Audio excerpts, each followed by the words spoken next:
Well, the thing is, we're both coming from observing reality as opposed to wanting to inflict a vision on everybody. Hello, everyone. My name is Eduardo and this is AgilityTalks. Our guest for today, and I'm really honored for having this guest with us, is President of Disciplined Agile within PMI. He's one of the creators of the Disciplined Agile method that got me inspired here, not just for A.L.M.A framework, but through my certification journey with agility. So welcome here, Scott Ambler. Hi, thanks for having me. As Eduardo said, I'm the VP and Chief Scientist of Disciplined Agile at the Project Management Institute. And my remit is to help lead the team to grow and to evolve the DA toolkit and to help organizations understand it and apply it accordingly. So a lot of great stuff's happening. For sure, Scott. And as I told before, I'm really honored to have you here in the show.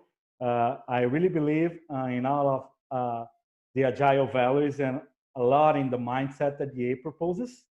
So really thank you for this opportunity to have you in the show, man. Oh, thank you. I love being here.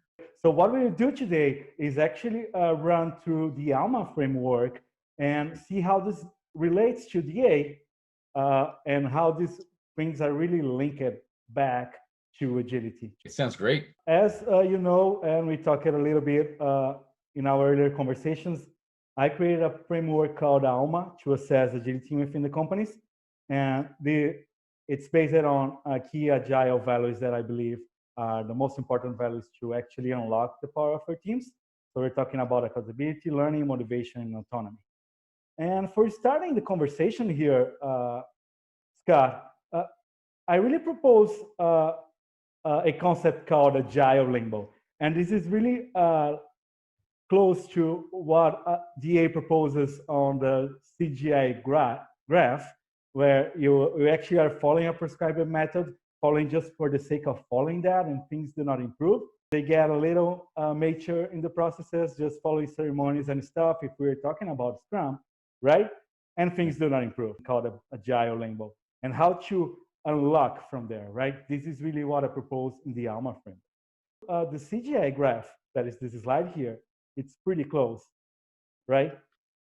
It is, yeah. So this is actually based on the S curve of method or framework adoption, and it's interesting. You call it Agile Limbo, but Ivar Jacobson a few years ago coined the term method jail or framework jail or method prison. And basically, it's exactly as you say. Organizations or teams get they hit the limits of the framework, they hit the limits of the method, and then they get stuck. They're in limbo, they're in jail. And how do you get out of it? How do you improve beyond the framework, beyond the methods that you've adopted? And this is one of the things that that Disciplined Agile is all about: the freedom of choice to actually own your own process. For sure. And I believe that a great way for that, and this is actually what I propose in the A.L.M.A framework, is that you need to go to the basics. You need to go back to the mindset. So it's not about the method, it's how you actually go back and unlock from there. So yes, so the concept for the Limbo is like prescribed framework, iteration after iteration, things do not improve, allow motivation, allow engagement. So the issue is not in the method. We need to go back to the key values and ask the right question. The A.L.M.A framework that proposes the companies to look on how they are in 4 key agile values: accountability, learning, motivation, and autonomy, and proposes a way to assess that within their companies to start with. Framework that proposes a way to see the essence of your company. And this is really links back a lot with the DA mindset, right? As we were talking about. So when you talk about creating psychological safety, right? This is really about creating a place for learning, where the teams can make mistakes and learn from there, right? It is, yeah. So exactly. So I think a few interesting things I want to point out about the mindset, and we'll certainly go into details in a bit. The first one is that we've gone beyond the Agile Manifesto. The Agile Manifesto was written almost 20 years ago, and it was great, absolutely genius piece of work. But it reflects, the situation from 20 years ago, and it's also focused on software development, which is also wonderful, but not where we are today, and we've gone way beyond that. So Exactly. we've organized the DA mindset into three categories or three concepts. A collection of principles. And so, because we believe in this collection of principles, we make promises to ourselves, to our stakeholders, to the other teams, the other people that we collaborate with. And then, in order to fulfill these promises, we follow a collection of guidelines.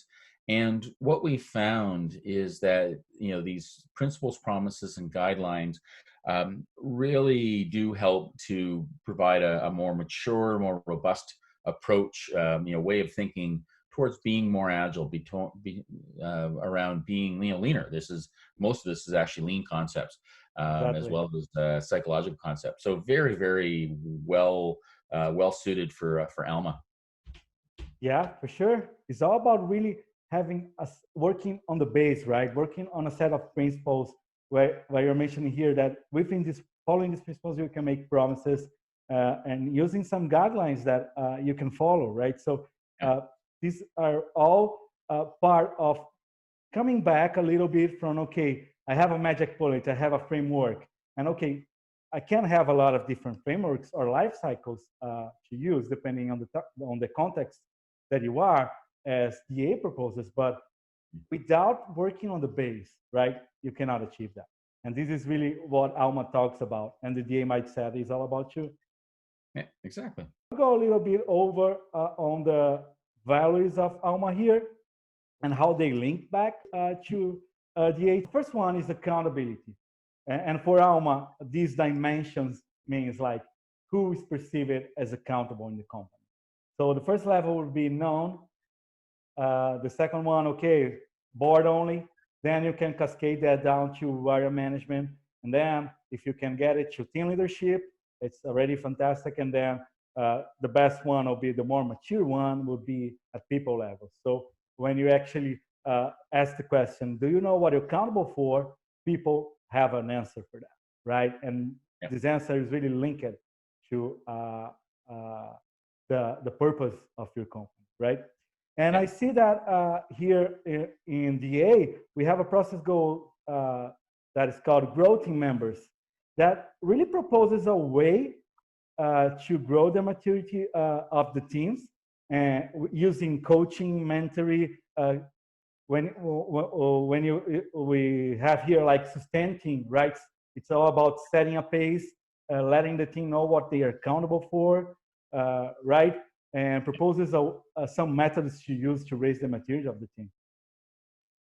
Yeah, definitely. And also it's interesting too, and the mindset fully supports accountability. So for example, one of the promises is to make all work and workflow visible. So this is healthy for the team because they can self-organize, they can self-manage themselves, but it's also healthy from a governance point of view. If I'm an outsider to that team, I can still find out what's going on, and I can still keep an eye on things, and also and govern them and lead them and guide them. So I think this is critical. The One of the guidelines as well is to attend to relationships throughout the value stream, to understand that you're collaborating with others, and this understanding that that we need to make sure the entire value stream works together effectively leads to accountability, because we're all Yeah. accountable for what we do.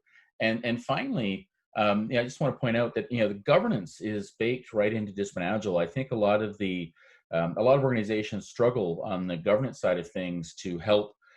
How do we guide? How do we lead these teams? How do we help them become accountable, but still provide them the freedom the freedom of choice, and but still having them be accountable for the outcomes they've promised to achieve. So there's a fine balance between doing all this, and it depends on the situation that you're in. So you really do need to be able to tailor your approach to the situation that you find yourself in. One of the mottos of DA is actually choice is good, right? Yeah. And like it's a perfect link for that. and it's a perfect option for actually working accountability within your teams because and you said that maybe it's a process that you really do not need. It's really so well defined that people just following the guidelines that you have in that process, they can do so. They really do not need to feel a lot of that, like accountability with freedom with a lot of choices, right? Because if the process is well defined and they know what, and this is, and I think this is one of the keys here too for the companies. When you say governance, right? Normally, companies struggle a lot in giving transparency to this accountability because they do not know how to measure that, right? Not how to measure accountability, but how to measure their goals and giving transparency to that in a way that everyone knows how their indicators are, how they are doing, just looking at the numbers, right? So one of the key things here, I believe here for accountability too, as you well mentioned, is how is your governance? How you're actually giving transparency to that to the home company. Yeah. Oh, exactly. And once again, the answer is it depends, right? Your metrics, your measures have to be driven by the outcomes that you're trying to achieve, and Exactly. what are you trying to improve. Always by goals, right? Yeah. What are your goals? And so it varies, and this requires that leadership in organizations be flexible, and your situation will change over time as well. COVID-19 has certainly taught us this. And Exactly. so that implies that our measures also need to improve as well. So accountability will vary and evolve over time, and that's a good thing. For sure. Yeah. Great. And the next one for Alma is learning. And learning here is very interesting because it actually, I propose a way to how learning is being implemented, right? Because we always think about learning like, okay, I have formal trainings or I have cycle reviews. And it's not just about that, right? It's about creating an environment that is prone to learning, where the teams are safe to fail. And more specifically, they have space to share and learn from there, right? Because it's not about just making Scrum reviews, right? It's not about that. It's about people feeling safe. They have the space to share. So I have one time one CEO that asked me, okay, how I can start a learning culture? And I told him like, okay, it's not like a spark that you start a learning culture. You need to put a lot of work on that. But what you can do is start showing that you're vulnerable. So share yourself, a failure that you made, and what you learned with that, right? And if we can actually make, and when you actually make the link that to back to DA here, when we have one process goal that is really talking specifically about learning that has evolved your way of working, it's based on the choices that DA provides you based on the context, right? So it's basically a conjunction of techniques and life cycles that you can use, again, based on the context, the choice that you make, right? And Yep, giving the definitely. freedom for the team to actually make that choice. Yeah. And that's a great point. So this is the evolved way of working goal diagram, and so Disciplined Agile is all about giving you the freedom of choice and providing you with choices, and as well walking through the trade-offs of those choices. So Yep. it's interesting that like this goal diagram is focused at the team level. How does a team evolve their own way of working and learn over time?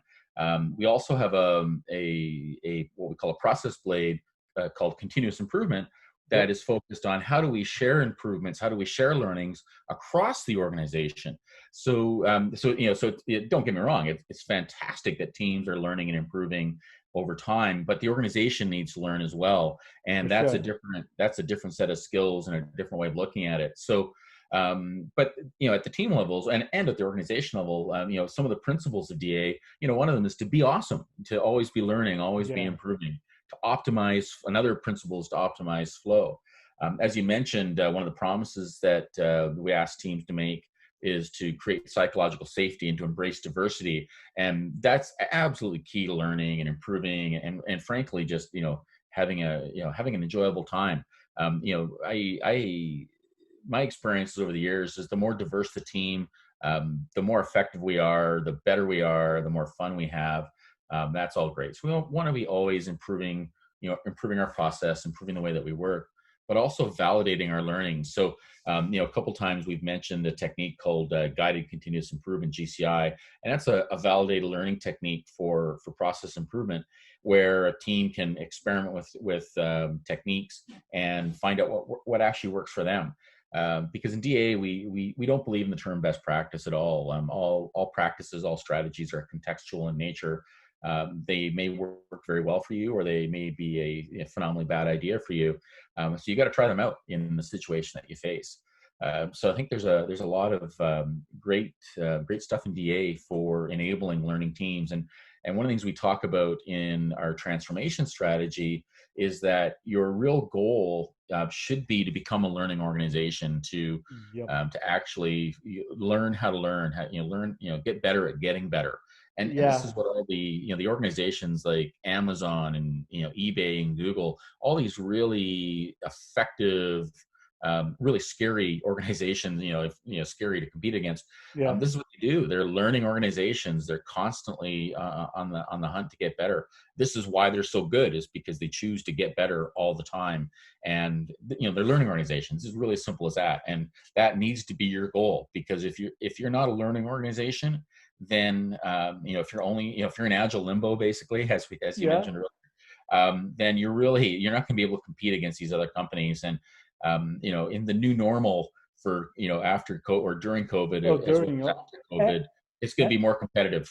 Exactly, more and more. This just learned us that this will be more and more, because one of the things that I used to say, like people always love to say, like COVID and this crisis teaches us a lot of things. What I used to tell people is, like, these concepts were already there before COVID, right? These were already important. What this crisis teach us is, okay, enhance the problems that we have, right? And put that in our faces and say, okay, now you're giving value to that, but these things were already there before, right?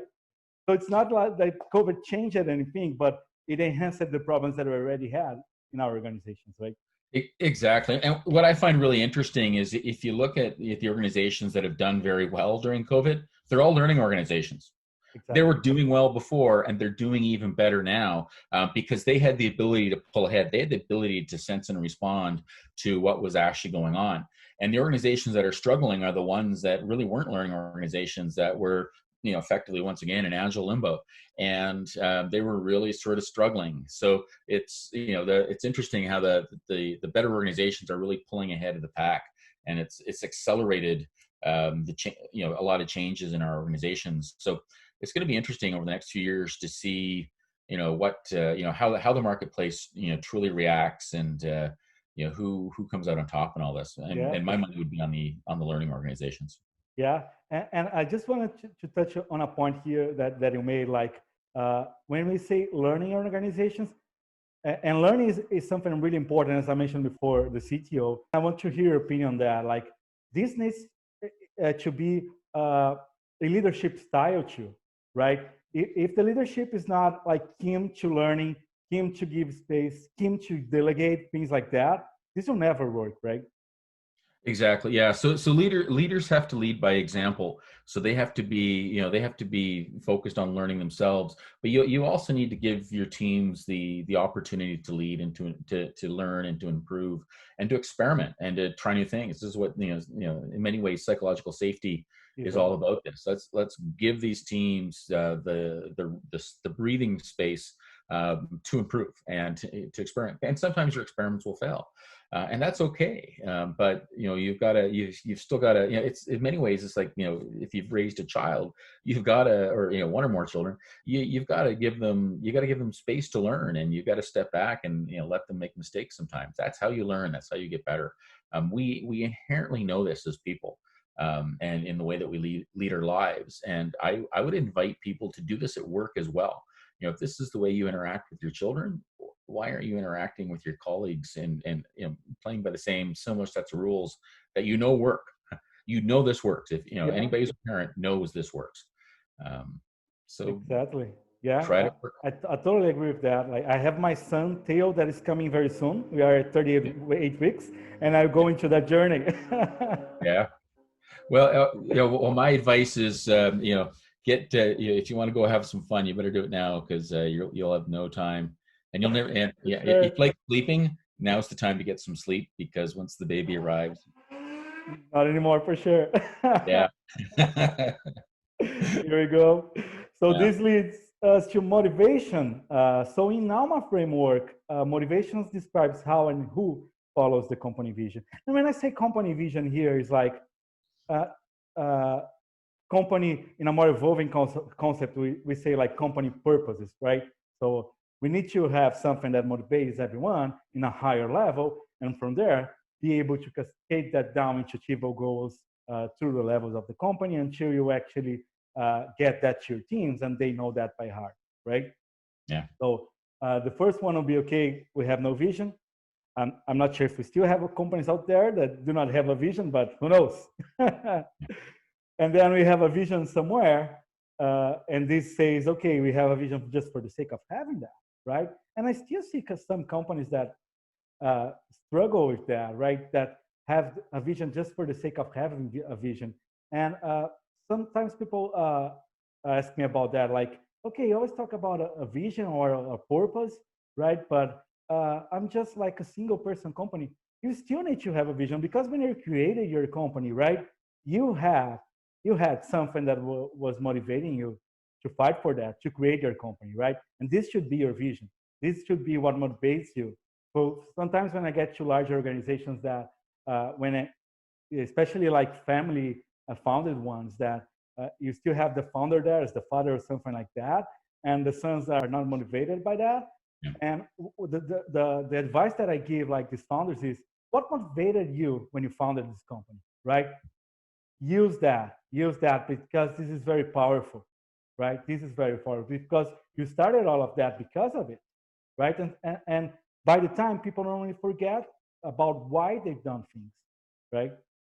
And coming back here, you need to really cascade that down to the teams. Like upper management always talk about it, so it's a good start. But you need to translate that into achievable goals, to the team leadership, and finally, people know what they're motivated by the vision, and they know how they can contribute, right? And I believe this is one of the things that companies really struggle here, is like translating that vision into achievable goals, and these achievable goals into metrics, right? Yes. And if you relate that to DA, DA has two process goals here. That one is govern delivery team, that it proposes a lot of methods for that. So when you say like about a milestone review strategy, a demo strategy, a lot of techniques that we can use to actually make this governance more transparent to the company. And the other one would be align with enterprise direction, right? And Yeah. when you say align with enterprise direction, is okay, how we take that vision that was very up on the company level, and translate that down to achievable goals and to the roadmap of the company. Yeah, definitely, and it's interesting. So so these are once again at the team level, but at the organization level, and we'll talk about this a little bit later. But we have process blades around strategy and around so the strategy process blade. One of the things that it's focused on is, what is the vision for the organization? What is the organization trying to achieve, and what are its values? And that helps to and having a strong vision, as you say, helps to motivate your staff, and and gives them direction for here's how we should here's direction we should be going in. In product management, also another product blade, it's focused more on the product or the offering, the Yeah, for service sure. that your team, that your value stream is working on, and that's providing vision as well. What's also interesting is in the mindset, in the DA mindset, we have one of the principles is to be awesome. That that's motivating. Be the best team that you can be. Let's motivate you. Let's motivate you. I was going to make that link, and you made that. Yeah. Like, be awesome is like one of the fantastic things about the DA mindset, and it's also very interesting because when you get up to the milestones of the lean life cycle that you propose in DA, like, Yeah. validate your be awesome is there, right? So to finalize your life cycle, you need to have achieved that be awesome, and this is great. Yeah. Yeah, you should. We want to delight our customers, not just satisfy their needs, not just fulfill some requirements, but to delight them. That way they'll keep coming back, and that's actually a huge motivator for your staff. It's fantastic to be in a situation to know where you've built something or you've been involved in providing a service or you've been involved in helping them, and you've made their life better. When you're doing that, that's a huge motivator for For sure, people. for sure. Like I have some teams that I've seen that uh, they struggle with like showing that motivation back to the teams because they want to kind of protect their teams from the customers. And this is not about that. If we talk about like an experimentation culture, you need to have like this ambulatory process, this two-way communication between the customers and the teams, right? So find yourself a customer that is willing to help you develop your product, right? And get Oh yeah, feedback from them and get the team involved with them, right? yeah. Oh, you've got to see the effects of what you're doing. One of the most demotivating things is to do work and have no idea how that fits into the overall picture, and have no idea what the value is, or what you've actually achieved. You've got to, we've got to see the end results of what we do, and part of that is to interact directly with the people that we affect. Yeah. And this gets us to autonomy. That's the last value here in the A.L.M.A framework. And in the framework, it describes who is trusted by the company to make decisions. So it's about decision making, freedom, have the trust to actually make decisions, right?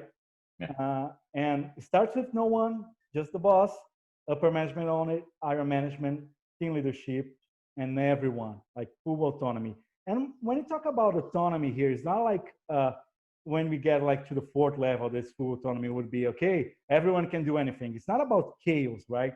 It's about the right process of decision making and giving people a freedom to people to be able to be autonomous in a way that they can self-manage and they can self-produce and they can make decisions for the benefit of the company because uh, they know what is behind that.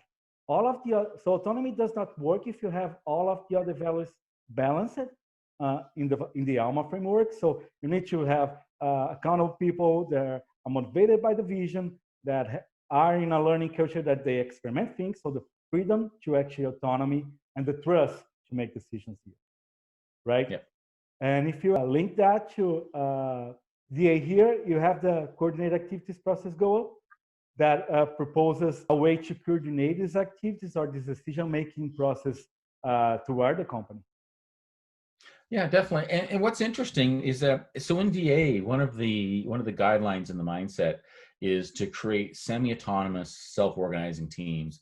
And we purposely use the term semi-autonomous because in the vast majority of cases, um, teams need to work with other teams to get the job done, which is why we have one of the reasons why we have the coordinated activities process goal is that how do we coordinate our activities within our teams, but also within other teams, across teams as well. How do we coordinate activities across geographic locations? So it's interesting. Before COVID, there was many agile coaches out there that were telling you can't possibly do remote agile. Now almost all teams are now remote. Exactly. So reality came into play. So in DA, we never Said that. we never Yeah. had this purist attitude that everybody had to be co-located. It was certainly nice, but it was No, never realistic. and I will tell you that like agile or agility is never about that, right? It's never Yeah, about being deterministic about anything. It's about learning from there, right?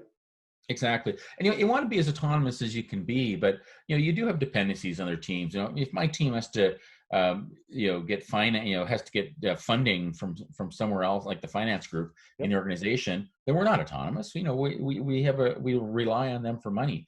If we are interacting with our customers in order to get feedback and to learn and all these good sorts of things, well, we're no longer autonomous. We have a relationship Yep. with these customers, and which is good, right? So yes, we want to be as autonomous as we can be, and we want to be have the resources and the skills and all that sort of stuff to get the job done. But in the end of the day, we also need to recognize that we need to be enterprise aware. We need to understand that we're really there to leverage leverage other groups in the organization as well, and to help us to get the job done, but also to be there to help them. So we're Yep. really this collection, this network of semi-autonomous teams, and that's a wonderful thing. And so as leaders in your organization, you want to enable this, you want to empower this, you want to, in many ways, emancipate your teams, and put them in position to make their own decisions, and to respect those decisions when they do so. So it's an interesting concept, and absolutely critical to your autonomies, or semi-autonomy, absolutely critical to your success as an organization. So Enterprise awareness, you just mentioned, that is also one of the concepts in DA. And when you say autonomy, like in that concept of enterprise awareness, it's just what you mentioned there. So it's not like I have a vertical, right? I have everything that I need. It's not about that. It's about not micromanaging. You do not need someone to actually push that forward. Like the team can interact with the other teams to get what they need, right? So autonomy is about that, being able to make your own decisions within the whole company, and how the company is organized around that to deliver value to your customer, right? In the yeah, end, it's about how you actually organize your assets within the company to give value to your customer. yeah. Okay, so based on that values, and again, and this is very interesting because I got inspired by DA2 here to create a spider graph to assess where you are in terms of these values and where you need to focus on, right? Because I believe if they are just one in accountability, one in autonomy, and two in motivation, they are not really learning. They will just say that they have some cycled reviews in this specific example. So, and this is really close to the scaling factors in DA, right? So you need to recognize your team to know and your context to know where to attack, what techniques to use, right? And this is fantastic about DA2. Yeah, definitely. And the point here is that different teams are in different situations, so they will work differently, and rightfully so. So it gets, once again, it gets back to giving them the autonomy, the freedom of choice, and to allow these teams to learn what works for them, and to experiment and to evolve over time. So certainly a team of 500 people will work differently than a team of 5 people. For sure. A team that's distributed around the planet will work very differently than a team that is co-located in the same room. So, Yeah, or in the and so same. on. So I think absolutely do the right thing in the situation that you face. About all of the things that we talked about, bringing here like the process blades for DA that really align well with the A.L.M.A framework, and how these are actually organized around the value stream of the company.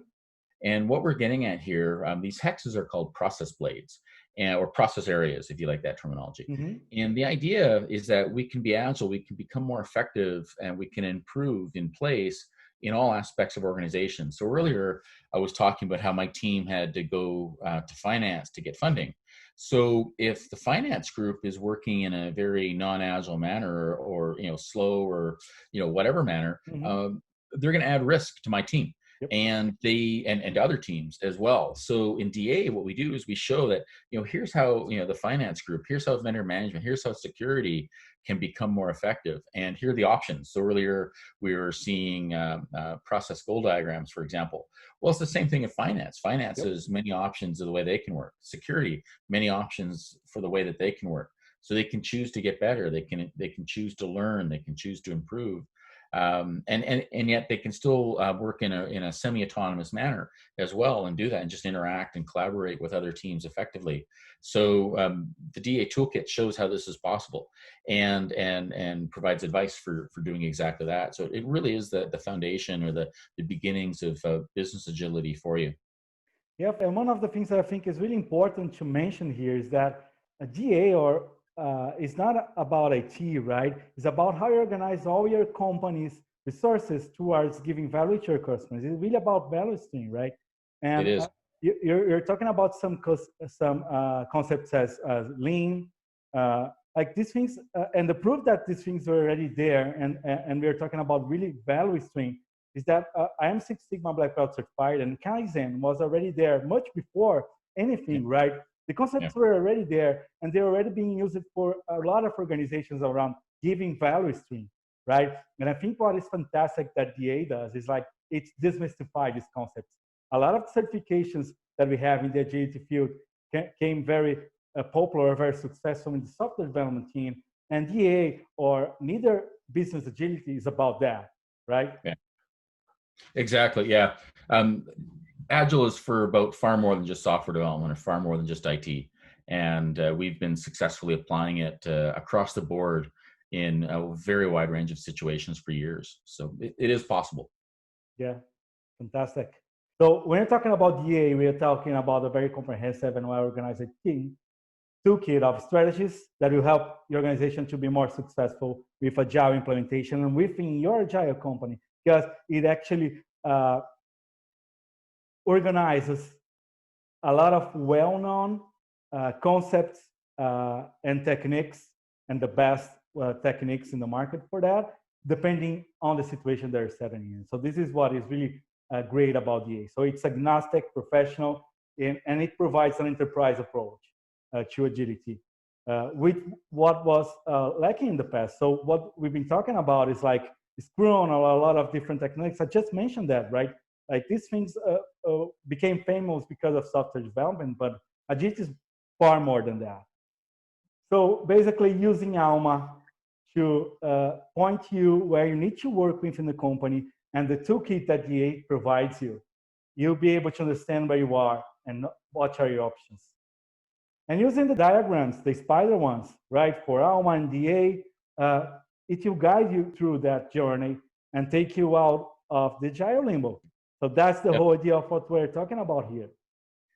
Exactly. Yeah, you become a learning organization. You can, and that's really what in our transformation journey, we talk about exactly that. How can an organization transform themselves and start working their way out of whatever limbo, if it's agile limbo, if it's traditional limbo, but how can you work your way, learn how to work your way out of that and truly become a learning organization that takes responsibility for their own improvement, for choosing their own way of working.